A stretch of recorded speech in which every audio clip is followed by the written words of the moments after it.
Diary, it is the beginning of May 2024, and this is a tiny little video about laptop covering. Now, to get to the chase, I'm going to try and convince you all that if you've got a laptop, you should cover it. And why?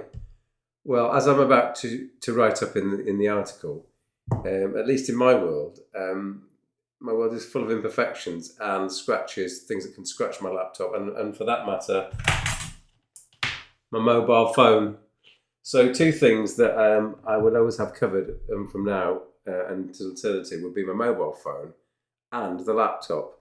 And here is the latest purchase and the latest covering. Are we ready?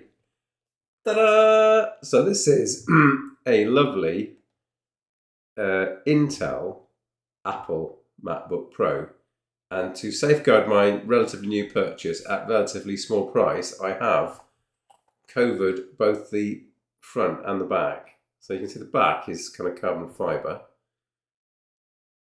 and the front is a pattern. And I'm just going to ramble on about the fact that this is a great idea and relatively inexpensive. So let's just scroll down and tell you what I mean. So if you want to go with the customized route with less effort but still potential problems, I would recommend a company called Dbrand. I don't get any kickback from them, unfortunately. Dbrand, are you listening? But for about $70 US, they will send you across the pond to the UK a skin. Now, this only works for larger, well-known laptops. So they will do Apple laptops, but apart from that, bit thin on the ground. But for lower price laptops, I've got a plan, and here is the plan. So for the front, you can search on Amazon for something like vinyl and laptop, and you'll get a whole lot of covers. Now, they do vary a lot in terms of quality and feel. And this is not the first laptop I've done now, so I can say that this latest one here, this was quite a nice cover because it's a very smooth vinyl. You can get vinyls that kind of have this leatherette, kind of leather, fake leather kind of look, which I don't know why people would like that. I don't know why there's this kind of, I guess it's the same kind of crowd that would buy a pseudo leather journal. So it doesn't really appeal to me. It's not real leather.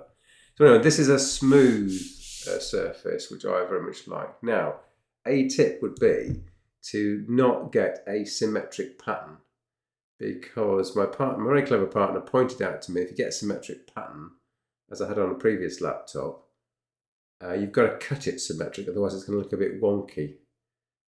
So with a pattern that's not symmetric, you can cut one edge and it can be off center, but it's not bad. So for that, you can see I paid about £13. This is a previous purchase, and then the revelation was, well, because a Dbrand for that $70, you can get a front and a back cover. Why not try and cover the underside of the laptop? So after much thinking, I've gone for something like a carbon fibre vinyl wrap. Again, other vinyls are available, and you can get this on a roll. So if a laptop, say 30 centimeters, if that's that dimension, say 30, then and if this is like say 40, you can get a couple of covers. So here again is the result of the application. Now, it all looks easy, except what about the feet? So what about the feet here? You've got to be able to cut a circular hole in the vinyl, and that is a bit tricky. So I did a lot of Googling around, and I've decided that the tool that is the best tool, even though it's quite pricey, is the tool I'm showing you now. It's about £20. Does it kind of only makes economic sense if you're going to do more than one laptop, or you can say to your friends, I can cover your laptop, but it'll cost you a portion of this cutting price. Now, I've also realised I've been using it wrong. So I've used it a couple of times. It's only just occurred to me that this tool So there's a plunger here. If you can see, there's a plunger. So you plunge that onto the thing that you're going to cut. So in my case, the black carbon fibre vinyl, and that by pushing that plunger down, you are holding it to the carbon fibre in this case, and then you spin this thing around, and this can obviously be set to be a larger diameter or a much smaller. If it's a small diameter, it's actually inside this plastic. If it's a larger diameter, it's outside. Now they claim you can cut from 18 mils, i.e. 1.8 centimetres, but that's a bit optimistic if you ask me. But the thing that I've just realised I've not been doing correctly, and why the holes have been kind of randomly off centre, is that you can't see where this plunger goes. So if you accurately mark the centre of your circle, then when you're trying to place this device on, you can't see. So they've realised now what you're supposed to do is you're supposed to get your vinyl, as in our example, place this Perspex concentric guide on top of where the circle that you want to cut.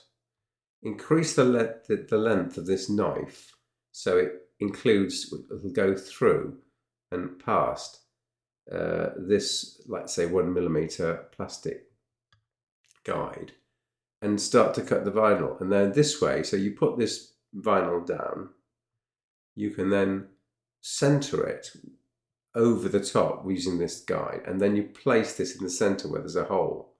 So I've not done that, but had I done that, then these holes that I've cut would be perfectly aligned. But as it is, they are not perfectly aligned. So I could, if I had a lot of patience, I could just rip this off and start again. So for about a £5 or less than a £5, since it was about £9 for 3, so about £3 more. But for right now, I'm leaving it on.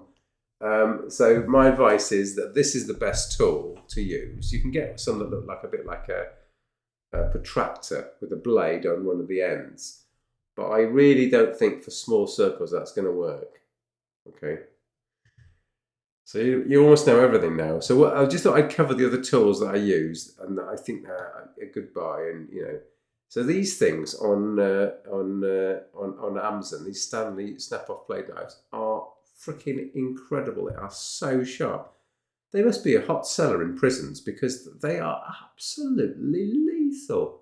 I mean, you could literally assassinate someone in seconds. The blades are so sharp. But for the purposes of this video, I'm not recommending them to assault people. I am recommending them to cut things like boxes, or in this case, vinyl. I mean, they are literally razor sharp. Also, I happen to have a Muji aluminium ruler, but I'm Googling around on Amazon. Sorry, Googling around. I'm not on Amazon around. And this seems to be a ruler that is so the current ruler I've got is not long, and I've always wanted a long ruler. I can apparently get one for less than £4. So I think I'm going to get one of these. I've got various reviews, but I think for that amount of money, you can't go wrong. And lastly, I was going to say, when you're doing all of this and you're cutting the vinyl, there's oftentimes when you might need to stick the vinyl down to a table. I've got a wooden table I used to cut on. So I would recommend something like masking tape, just to hold things steady, and don't use something like duct tape because duct tape leaves a residue. Lastly, of course, you should have a helper. Now, I've got a picture of one of my helpers in the household, but unfortunately my partner doesn't want to be on camera, so she's not there. But I would recommend that you get a long-suffering partner to help you hold stuff and when you're marking stuff out. So now I think you actually do need to know everything. So let's get back to the final result. That's the front cover. Okay. And what you can do once you've applied the vinyl, what I would suggest is I cut this dimension first.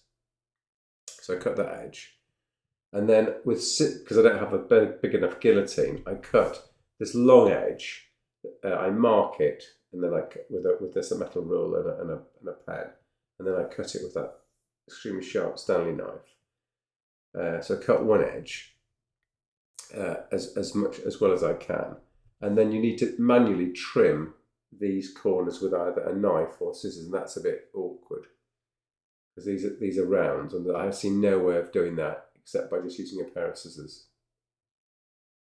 And again, here's the back, that lovely carbon fibre back. Oh yes, as you can see, it's pretty bubble free. You do that by applying the vinyl, I would say, at one edge.